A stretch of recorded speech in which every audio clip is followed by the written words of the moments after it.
রাস্তায় এসে তারপর এরকম গালিগালাজ করতেছে একজন বয়োবৃদ্ধ মানুষকে, মানে মনে চায় কি, মাঝে মধ্যে মনে চায় আপনি কিছু বলবেন না, চক্ষু বন্ধ করে থাকবেন। মানে আমি উঠে বলবো করে যে আপনার এই মেয়ে ঠিকই তো আছে, ও তো জুলাইতে রাস্তায় নামে না। যে মেয়ে গালিগালাজ করে ও তো জুলাইতে নামে ওর ঘর সংসার হারানোর পালা হয়েছে।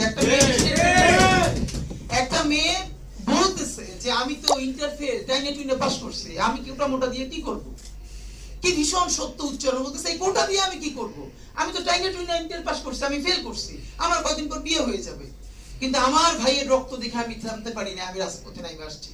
তা আপনারা রাজনীতিবিদরা যারা এই কথা বলেন না, আপনাদের বাচ্চারা ও লেভেল এ লেভেল পড়ে, এরপরে বিদেশ চলে যায়। যে কয়েকদিন ক্ষমতায় থাকেন দেশে এসে ঘুরে ফিরে আবারও বিদেশ চলে যায়। তা আপনার বাচ্চা তো বাংলাদেশে থাকেও না, বাংলাদেশে পড়ার, এবং দেখেন ছাত্র রাজনীতির পক্ষে তারা মরে যায়। একটা বাংলাদেশের পারলে আপনারা বলেন প্রধান সারির কোন রাজনৈতিক দলের কোন নেতা সন্তানেরা তার দলের ছাত্র রাজনীতি করে? একজনের, যে প্রত্যেকটা রাজনৈতিক দলের প্রথম 5-10 জন নেতার নাম বলেন। আমরা বলেছি ছাত্র রাজনীতি থাকতে হবে, লেজুর ভিত্তিক ছাত্র রাজনীতি না, ক্যাম্পাসে ছাত্র সংসদ হবে। কিন্তু খুব যুক্তি দেওয়ার চেষ্টা করেন।